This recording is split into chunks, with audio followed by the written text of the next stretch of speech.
नमस्कार दोस्तों। आज हम पढ़ने वाले हैं क्लास 10th भूगोल का पहला चैप्टर जिसका नाम है भारत संसाधन एवं उपयोग। दोस्तों, हमारी जो प्रकृति होती है उसमें बहुत सारी चीजें देखने को मिलती है, जैसे कि जल, मिट्टी, हवा, जंगल, जानवर। ये सब क्या है? तो ये सब संसाधन है। संसाधन का मतलब होता है कि हमारी प्रकृति में मौजूद कोई भी ऐसी चीज जो हमारी जरूरत को पूरा करती हो उसे संसाधन कहा जाता है। अगर इसे हम आसान भाषा में समझे तो मानव जीवन में उपयोग होने वाली सभी वस्तुएं संसाधन कहलाती है।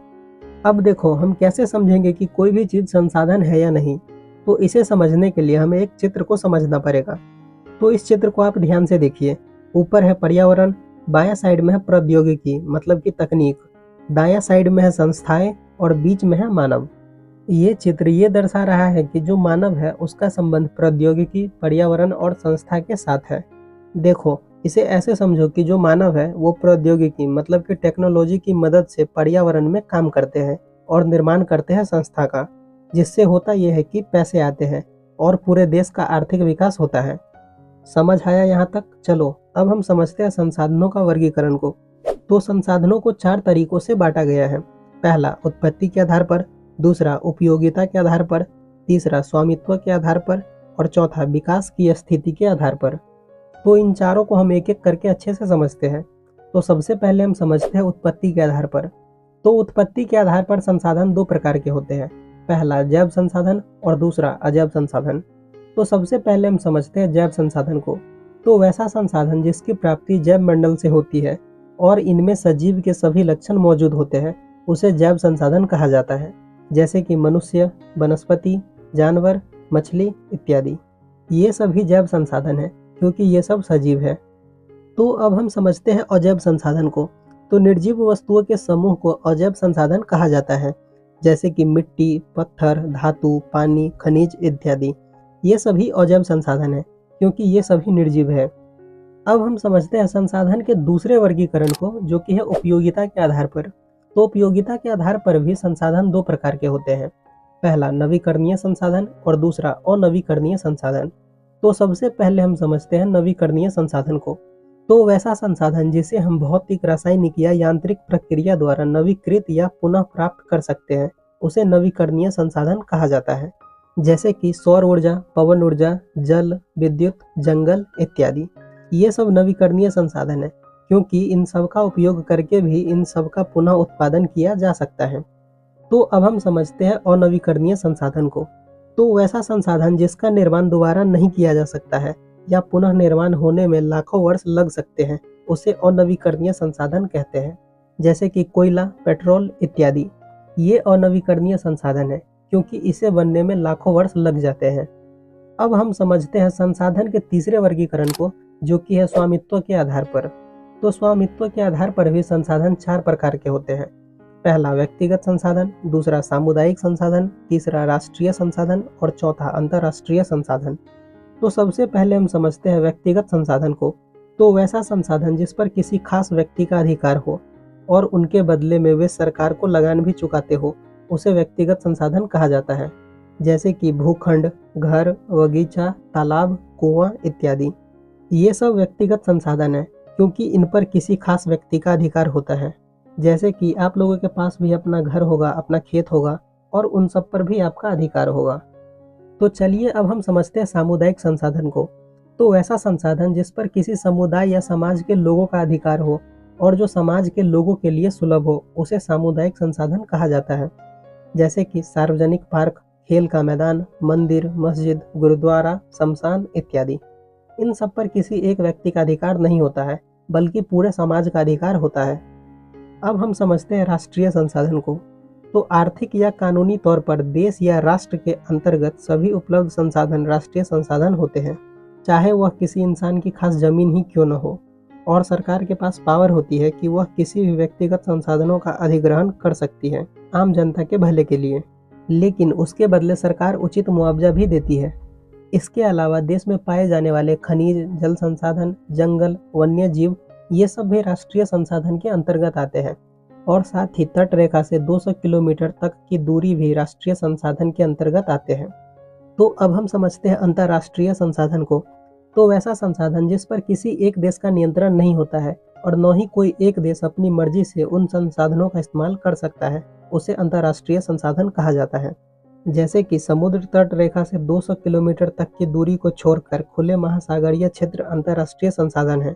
इन संसाधनों पर अंतर्राष्ट्रीय संस्थाओं का नियंत्रण होता है और अगर किसी देश को अंतर्राष्ट्रीय संसाधनों का उपयोग करना होता है तो उन्हें अंतर्राष्ट्रीय संस्थाओं से अनुमति लेनी पड़ती है। तो अब हम समझते हैं संसाधन के चौथे वर्गीकरण को, जो कि है विकास की स्थिति के आधार पर। तो विकास की स्थिति के आधार पर भी संसाधनों को 4 भागों में बांटा गया है। पहला संभावी संसाधन, दूसरा विकसित संसाधन, तीसरा भंडार संसाधन और चौथा संचित कोष संसाधन। तो इन सब को हम एक एक करके अच्छे से समझते हैं। तो सबसे पहले हम समझते हैं संभावी संसाधन को। तो वैसा संसाधन जो किसी क्षेत्र विशेष में मौजूद होते हैं, जिसे उपयोग में लाए जाने की संभावना रहती है और इसका उपयोग अभी तक नहीं किया गया है, उसे संभावी संसाधन कहा जाता है। अगर इसे हम आसान भाषा में समझे तो वैसा संसाधन जिसे भविष्य में उपयोग में लाए जाने की संभावना है, उसे संभावी संसाधन कहा जाता है। जैसे कि हिमालय क्षेत्र का खनिज, गुजरात में सौर्य ऊर्जा, राजस्थान में पवन ऊर्जा। देखो यार, हिमालय के क्षेत्र में बहुत खनिज है, लेकिन वहाँ पर खनिज निकालने के लिए हमारे पास कोई तकनीक नहीं है, यानी कि कोई टेक्नोलॉजी नहीं है। ठीक उसी प्रकार गुजरात में बहुत धूप पड़ती है और राजस्थान में बहुत हवा चलती है। तो हम यहाँ पर धूप के लिए सोलर प्लांट लगा सकते हैं और हवा के लिए पवन चक्की लगा सकते हैं। इनसे होगा ये कि हम बिजली उत्पादन कर सकते हैं, पर ऐसा हम नहीं करते हैं क्योंकि इन सब मशीन को लगाने में बहुत ज़्यादा खर्च होता है। तो कहने का मतलब ये है कि हिमालय क्षेत्र, गुजरात और राजस्थान जैसे क्षेत्रों में संसाधन और ऊर्जा तो है, लेकिन टेक्नोलॉजी महंगी होने के कारण हम इन्हें इस्तेमाल नहीं करते हैं और संभावना है कि भविष्य में इसका इस्तेमाल किया जाएगा। तो ये थे संभावी संसाधन के कुछ एग्जाम्पल। अब हम समझते हैं विकसित संसाधन को। तो वैसा संसाधन जिसका सर्वेक्षण हो गया है, मतलब कि निरीक्षण हो गया है और उपयोग करने के लिए मात्रा एवं गुणवत्ता का भी निर्धारण हो चुका है, उसे विकसित संसाधन कहा जाता है। जैसे कि कोयला, पेट्रोल, लोहा इत्यादि, ये सब विकसित संसाधन है और हम लोग वर्तमान में इसका उपयोग भी कर रहे हैं। तो अब हम समझते हैं भंडार संसाधन को। तो वैसा संसाधन जिसे तकनीक यानी कि टेक्नोलॉजी के अभाव में वर्तमान में उपयोग में नहीं लाया जा सकता है, उसे भंडार संसाधन कहा जाता है। इसे हम एक उदाहरण के द्वारा समझने की कोशिश करते हैं। जैसे कि जो जल होता है, यानी कि जो पानी होता है, वो 2 चीज़ों से मिलकर बना होता है, H2 यानी कि हाइड्रोजन और O2 यानी कि ऑक्सीजन। यह दोनों ही हमारे लिए बहुत ही ज़रूरत की चीज़ें हैं। हाइड्रोजन एक अच्छा ईंधन है और ऑक्सीजन तो तुम्हें पता ही होगा कि इंसानों के लिए कितनी ज़रूरत की चीज़ें हैं। तो ये दोनों हमारे लिए बहुत ही अच्छे संसाधन बन सकते हैं। लेकिन अफसोस, हमारे पास ऐसी कोई टेक्नोलॉजी ही नहीं है कि हम पानी से इन दोनों संसाधनों को अलग कर पाए। इसीलिए जल यानी कि पानी भंडार संसाधन है। तो अब हम समझते हैं संचित कोष संसाधन को। तो वैसा संसाधन जिसे उपलब्ध तकनीक के द्वारा उपयोग में लाया जा सकता है, लेकिन इसका उपयोग अभी प्रारंभ नहीं हुआ है क्योंकि इसे भविष्य के लिए बचाकर रखा गया है। ऐसे संसाधनों को संचित कोष संसाधन कहा जाता है। जैसे कि नदी का पानी, बांध का पानी, इन पानी से भविष्य में बिजली बनाया जा सकता है। अब देखो यार, यहाँ तक हमने जो पढ़ा वो संसाधनों का वर्गीकरण था। अब हमें इसके आगे कुछ और टॉपिक पढ़ने हैं जो कि हमारे एग्जाम यानी कि परीक्षा के लिए बहुत ही ज़्यादा इम्पोर्टेंट है। तो हमारा पहला जो टॉपिक है वो है अपवर्जक आर्थिक क्षेत्र। तो किसी देश की तट रेखा से 200 किलोमीटर तक के दूरी के क्षेत्र को ही अपवर्जक आर्थिक क्षेत्र कहा जाता है। अब हमारा अगला जो टॉपिक है वो है संसाधन नियोजन। तो संसाधनों का विवेकपूर्ण उपयोग ही संसाधन नियोजन कहलाता है। अगर इसे हम आसान भाषा में समझे तो संसाधनों का उपयोग सोच समझकर करना ही संसाधन नियोजन कहलाता है। अब देखो यार, कई बार होता क्या है, जब हम नहाने के लिए जाते हैं तो हम 4 बाल्टी पानी से नहा सकते हैं, लेकिन हम वहाँ पर 10 बाल्टी पानी से नहाते हैं। तो यहाँ पर हम पानी का उपयोग सोच समझकर नहीं कर रहे हैं, जिससे होगा ये कि आने वाले समय में पानी की दिक्कत हो सकती है। ठीक इसी प्रकार कभी कभी ऐसा होता है कि जब घर में कोई नहीं रहता फिर भी पंखा चलता हुआ छोड़ देते हैं, तो यहाँ पर हम बिजली का उपयोग सोच समझकर नहीं कर रहे हैं। तो इन सब बातों को ध्यान में रखकर अगर हम संसाधनों का उपयोग सोच समझकर करेंगे तो वो संसाधन नियोजन कहलाएगा। तो अब हमारा अगला जो टॉपिक है वो है भारत में संसाधन नियोजन। तो देखो, भारत में संसाधन नियोजन 4 चरण में होता है। पहला, देश में विभिन्न प्रदेशों में संसाधनों की पहचान कराने के लिए सर्वेक्षण कराना। इस चरण में होता यह है कि देश के अलग अलग जगहों पर सर्वे कराया जाता है संसाधनों को पहचानने के लिए। दूसरा, सर्वेक्षणोपरांत मानचित्र तैयार करना एवं संसाधनों का गुणात्मक एवं मात्रात्मक आधार पर मापन या आकलन करना। अब देखो इस चरण में होता यह है कि सर्वे के बाद एक नक्शा तैयार किया जाता है और साथ ही संसाधनों की गुणवत्ता यानी कि संसाधनों की क्वालिटी और संसाधनों की मात्रा को चेक किया जाता है। तीसरा, संसाधन विकास योजनाओं को मूर्त रूप देने के लिए उपयुक्त प्रौद्योगिकी कौशल एवं संस्थागत नियोजन की रूपरेखा तैयार करना। इस चरण में होता यह है कि संसाधनों को निकालने के लिए योजना बनाई जाती है कि कौन कौन से टेक्नोलॉजी का उपयोग होगा, कौन कौन से स्किल वाले लोग चाहिए और इसके लिए किस तरह की संस्था बनाई जाए। चौथा, राष्ट्रीय विकास योजना एवं संसाधन विकास योजनाओं के मध्य समन्वय स्थापित करना। इस चरण में चेक किया जाता है कि जो संसाधन विकास योजना बनाया गया है क्या वो राष्ट्रीय विकास योजना से मैच कर रहा है या नहीं, क्योंकि जिन संसाधनों को निकाला जाएगा उनसे हमारे देश का विकास होना चाहिए, न कि नुकसान होना चाहिए। तो अब हम अगले टॉपिक पर चलते हैं जो कि है संसाधनों का संरक्षण। तो संसाधनों का नियोजित एवं विवेकपूर्ण उपयोग ही संसाधन का संरक्षण कहलाता है। अब देखो यार, प्राचीन काल से ही संसाधनों के संरक्षण के ऊपर चिंतन किया जा रहा है। यहाँ तक कि महात्मा गांधी ने कहा था कि हमारे पास पेट भरने के लिए बहुत कुछ है लेकिन पेटी भरने के लिए कुछ नहीं। वहीं मेधा पाटेकर ने नर्मदा बचाओ अभियान चलाया था। इस अभियान में नर्मदा नदी पर बनने वाले बांध के खिलाफ आंदोलन हुआ था, क्योंकि इस नर्मदा नदी पर बांध बनने से 248 गांवों के लगभग 1 लाख से अधिक लोगों को दिक्कत का सामना करना पड़ता। ठीक इसी प्रकार सुंदरलाल बहुगुणा ने चिपको आंदोलन किया था। यह आंदोलन उत्तराखंड में हुआ था, जो कि उस समय पर उत्तर प्रदेश का हिस्सा हुआ करता था। चिपको आंदोलन में पेड़ों को कटने से बचाया गया था।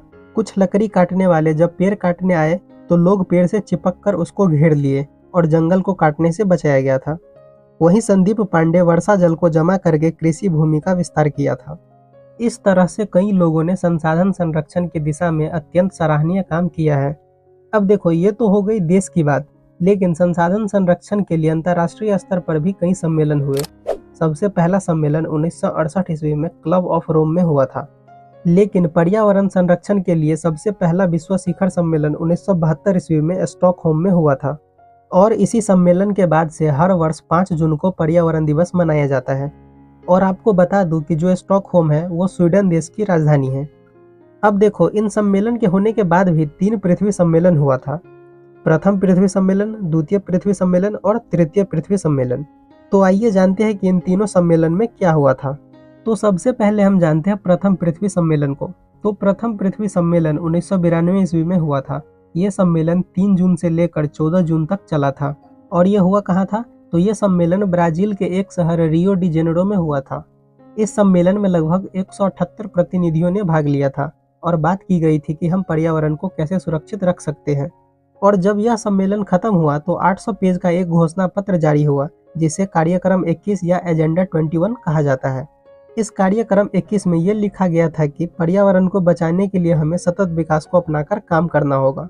अब यहाँ पर एक शब्द है सतत विकास। तो सतत विकास का मतलब क्या होता है?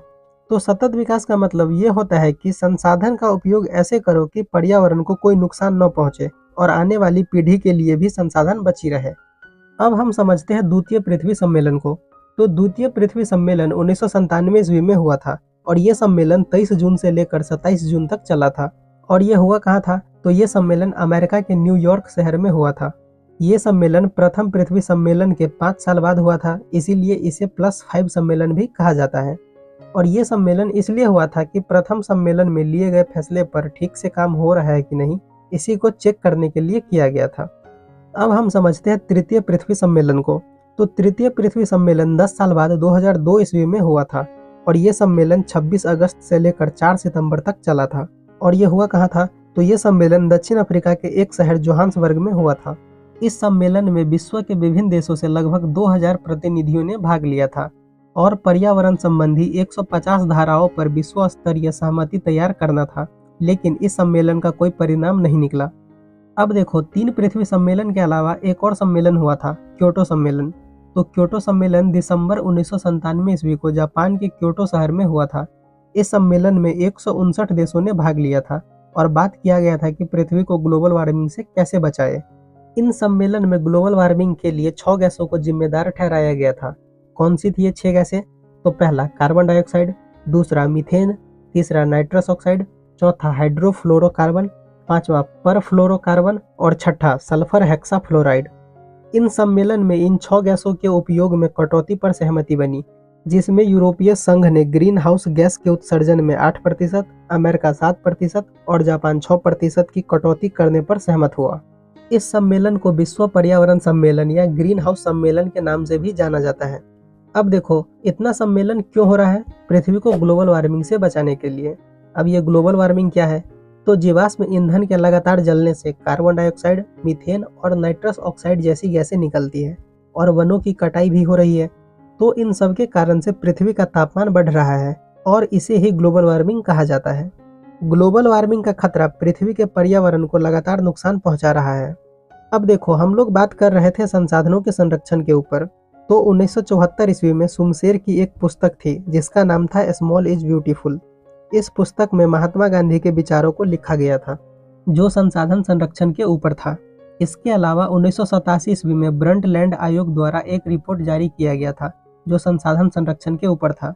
अब हमारा अगला जो टॉपिक है वो है डाकुओं की अर्थव्यवस्था। तो मानव एवं तकनीक की शोषणात्मक दोहन प्रवृत्ति को ही डाकुओं की अर्थव्यवस्था कहा जाता है। अब देखो, वैसे तो ये चैप्टर यहाँ पर खत्म हो गया है, लेकिन जिसके बोर्ड में एनसीईआरटी पढ़ाई जाती है उसे इस चैप्टर में भूमि संसाधन भी पढ़ना है। लेकिन जो बिहार बोर्ड से है उसे पता होगा कि ये चैप्टर कई भागों में बांटा गया है। तो इसके आगे का जितना भी पार्ट होगा, चाहे वो भूमि संसाधन हो, प्राकृतिक संसाधन हो या जल संसाधन हो, इन सबको हम अगले वीडियो में पढ़ेंगे। आई होप आपको ये वीडियो पसंद आई होगी। अगर ये वीडियो पसंद आई है तो वीडियो को एक लाइक कर दीजिए, एक प्यारा सा कमेंट कर दीजिए और चैनल को सब्सक्राइब भी कर दो यार। और हाँ यार, वीडियो को शेयर कर दो यार, बहुत ज़्यादा मेहनत लगती है वीडियो बनाने में। तो वीडियो को जितना से जितना हो सके शेयर कर दो। मिलते हैं हम अगले वीडियो में, तब तक के लिए bye bye and take care.